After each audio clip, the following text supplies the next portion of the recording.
Kelsea. I'm from Solana Center for Environmental Innovation. My background is kind of dual in both education and sustainable agriculture. I'm a graduate of UC Santa Cruz's Agroecology and Sustainable Food Systems program, which is the longest name ever. But I have a really exciting opportunity to be able to combine those two passions at Solana Center, which I really love doing. So a little bit about Solana Center, if it's your first time hearing about us. We were founded in 1983, actually as the San Diego region's first curbside recycling program, literally doing what EDCO and waste management do today, but it was a model that we proved in terms of both its financial viability and the fact that the community had a desire to be doing the right thing with our waste materials. Since then, we have blossomed to provide a really wide array of education and services to address our region's most pressing environmental issues, and with a big focus on composting, watershed protection, zero waste, and more. So our goal is really to bridge the gap between individual community members and working together to create a collective, interconnected, sustainable community in our area. Organic materials management is a really important part of what we do, as I'll be diving into.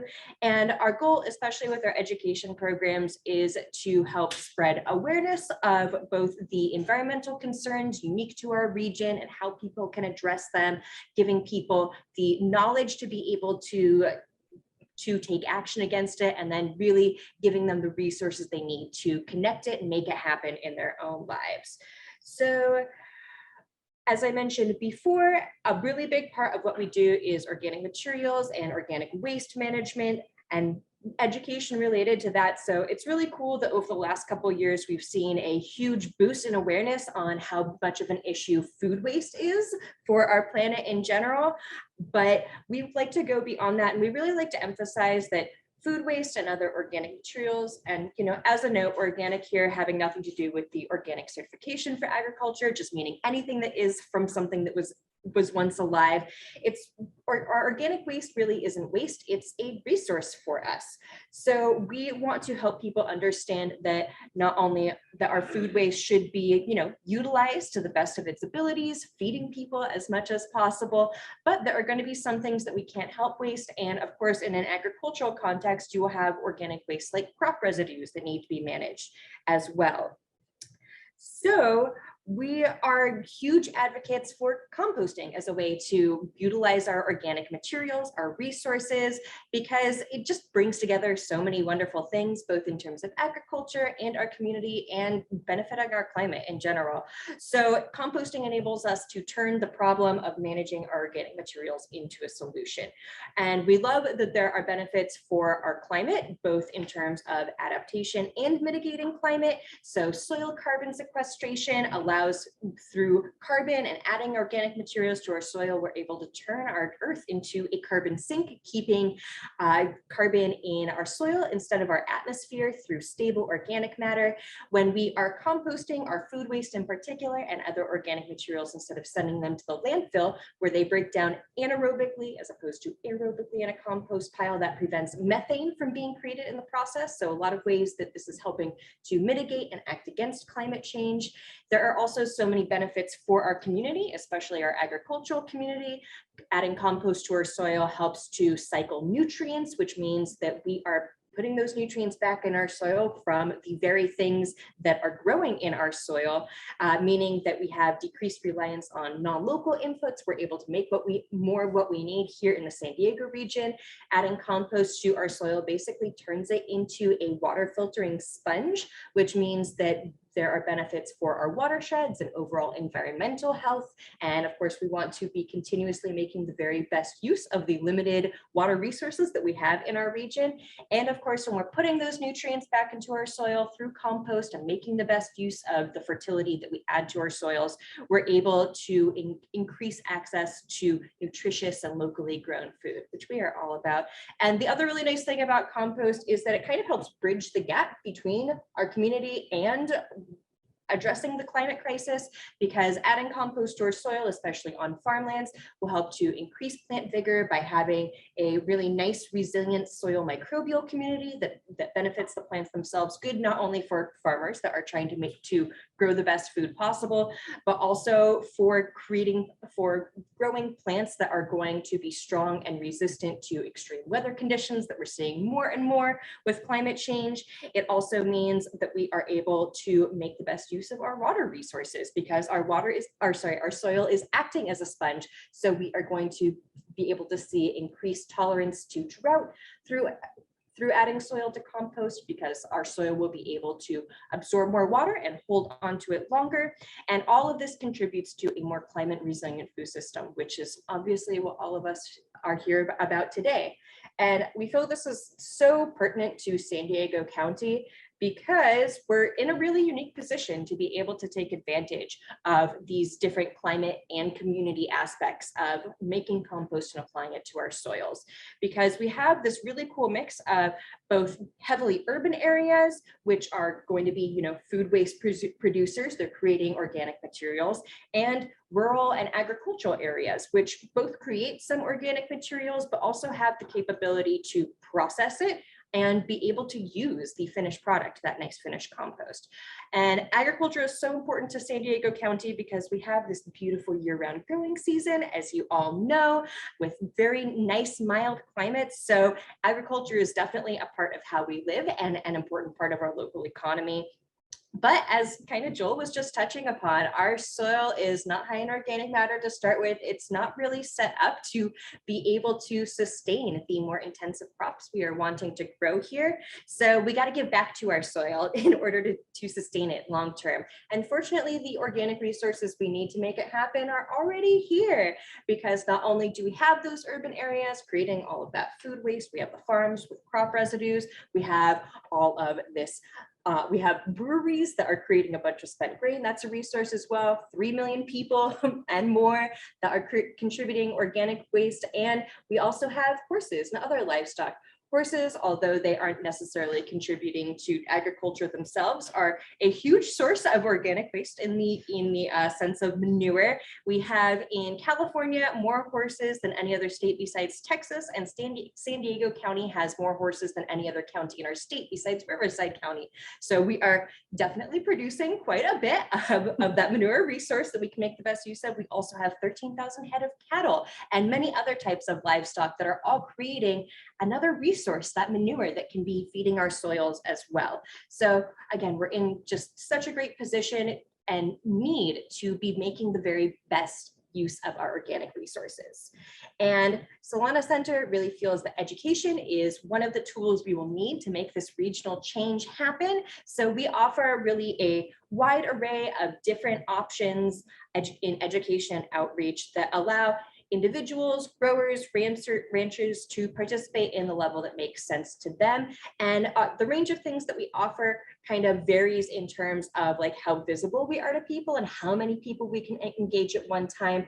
But of course, the more people you're engaging at once, the less depth of those interactions have. So all the way on the other end of the scale, we have really more like one-to-one or small group types of resources that are really focused on giving people the knowledge that they need to take action.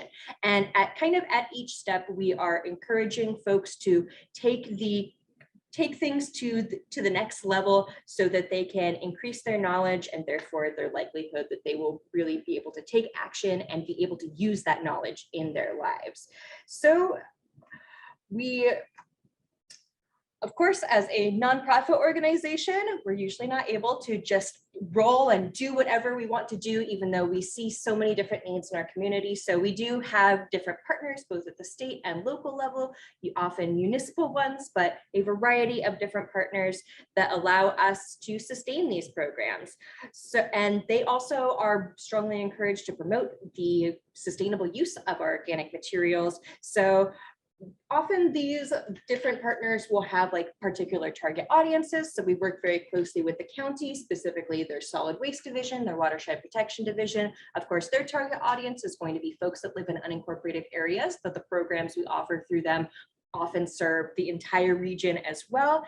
And of course, we work with California Department of Food and Agriculture through their Healthy Soils Incentives program. Again, target audience of people who are interested in the program, but as I'll discuss, we'll be doing some things that are, for the broader agricultural community as well. So just kind of an overview of a few things that we are doing to foster awareness and knowledge in our community through composting and manure management education. So at the very kind of large, throwing our net large kind of scale, we go out to different community events and host booths. There we are at Farm and Nursery Expo just last fall. So when we are at community events, our goal is really just to increase our visibility in the community, help make people aware of the challenges that we are facing from an environmental perspective. And that is also where we promote our upcoming educational opportunities. We offer physical and digital resources to people, and we're just kind of there to answer questions to whatever depth makes sense for being at a large community event. So those are really fun. And again, the goal with those is just kind of to funnel people into the next stage, which would be to engage and offer some information in terms of workshops and webinars. So we were really excited to work with the county to offer this 4-part series. We did it both in the fall and then again early in spring. And these kind of offered introductory level information so that really anyone who had an interest could sit down and gain something from it. So that's where we explain some of the issues we're facing as a community in terms of managing manure and other organic materials, and then giving them solutions, ways that they can take action and make it and turn it into a better situation on their own properties. So from those workshops and webinars, they're able to take that info and run, make things happen on their own, or we give them options to even further their knowledge, as I'll show another slide ahead. And what was really cool over the pandemic, as terrible as it was, is that our switch from mostly in-person interfacing to totally virtual actually gave us a lot of opportunities, in particular working with the county, to expand what we were offering to our community, because we used to offer, in particular from our manure management program, really a sort of just one size fits all manure composting and watershed protection workshop, and we went and did that throughout the county.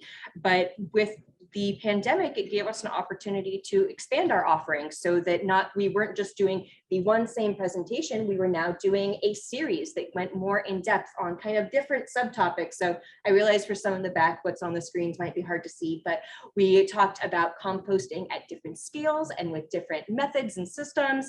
We talked about how proper manure management can take a role in fly management for folks who have livestock, and we offered a panel with Dr. Craig Galati, who actually just walked in, that was on landscaping for watershed protection. So helping people understand how compost and different planting strategies can be utilized to make the best use of their water resources on their property and benefit our watersheds overall in the process, which is pretty cool. And another one of the things that we do that is really fun. Oh, darn, there's overlap with some of my text there. But another one of the programs that we offer in partnership with the county that I think is so cool are these composting demonstration sites.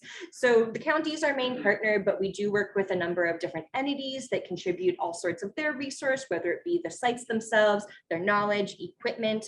And with these demonstration sites, our goal is really to develop and maintain different composting systems that meet their unique needs on the ground, and often demonstrate a number of other beneficial practices as well. So one of my favorites is at the San Diego Country Estates International Equestrian Center, always another mouthful, in Ramona. We worked with them to set up this beautiful composting system, or really perfect the composting system that they have for composting manure from over 100 horses that they have at their boarding facility.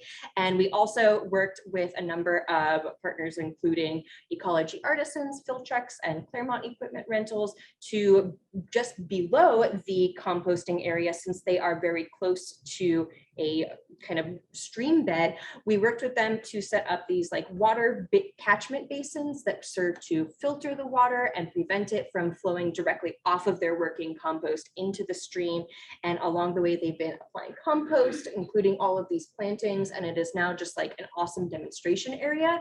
So our goal with these is really to show people like these are your options for how you can make it work, why it works for this particular property, and they're often supplemented, well, they're always supplemented by kind of interpretive signery to help them better understand what they are seeing. And these sites are used kind of like both passively, just as whoever happens to be at these publicly available sites to be able to take in that information, but they can also serve as an educational tool for other things that happen there. For instance, at the Equestrian Center, we recently did an on-farm composting course, which I'll talk about. And one of the field trips we did was to that site for them to get a sense of what was going on there. And then at the topmost picture here on my slide, that is where we helped to organize a tour for both, I think it was local, state, and national representatives to be able to understand like what we were doing at the site and why it was so important for both climate and watershed health. A couple other sites we've worked with Resource Conservation District, Joel's friends at Sweetwater Community Garden, to help them establish this garden scale composting system and provide education to the gardeners there on why composting is important and how to make best use of the system. And then that served as a great site for some of the residential scale workshops that we've done for them to see how the composting principles apply at multiple different scales. And we worked with Surprise Farm Retreat Center, also in Ramona, which is a very cool, not only organic farm, but kind of agro-tourism site where folks can stay and do like glamping and have retreats. So we worked with them to set up a compost system for not only their crop residues, but the organic food waste in particular that is made through the retreats. So demonstrating that there's lots of different options and solutions and giving folks a sense of like how it actually looks in practice. And then getting into our more like really in-depth education, we have offered at the next level an on-farm composting course, which is for ranchers, growers in our region. And that's a really hands-on 3-part experience where folks can, get that direct understanding of actually like working with materials and the unique challenges and process that come with composting at a farmer ranch scale. And what was also really cool was that we had several speakers come out from the county, since they were the ones doing the course, and to supplement not only the like technical understanding of how to compost, they were letting farmers know, hey, here's how you can stay in regulatory compliance while you are composting. And also, since so many of our farmers are interested in taking materials from off-site, which is currently actually not legal at the county scale, they came and talked about how some of the local ordinances are being revised to be able to promote composting in our region, which was really cool. Great to have their input on the on-farm composting course as well. And we offered that twice over the last couple months, once in Escondido, once in Ramona, and got to experience those both demonstration sites and what kind of composting they're doing there as well, which is really cool. And then on the very like individualized, action-driven level, we also offer technical support through one-on-one consultations to both farmers and individuals that are, looking to compost or manage their manure more properly on their site. We've offered them mainly virtually, but we've done a few in person as well. So there's me out on a small farm in Fallbrook, sniffing their compost, making sure everything is okay, looking for bugs. And these are like really personalized iterations of the education we do. One of our favorite phrases when teaching the on-farm course, when people asked us questions, was, well, it depends. It depends on, your unique situation. And these one-on-one opportunities gave us the ability to really address what was happening with folks on the ground at their unique properties. So just a few things we do. We offer those one-to-one consultations to unincorporated residents and City of San Diego residents, but folks, regardless of where they live, are also encouraged to reach out to us through our hotline. it's a hotline, but for composting. And then with the Healthy Soils program, we are technical assistance providers. So I know that Jan will be talking more about the Healthy Soils program and what it does, but we are one of the folks who receives funding from CDFA specifically to help folks understand what the program is, what it's for, make their way through the pretty arduous application process, which can definitely be a barrier to some folks. And again, the Healthy Soils program is there to provide a financial incentive for farmers to implement a wide range of soil building and carbon sequestering practices on their farmlands.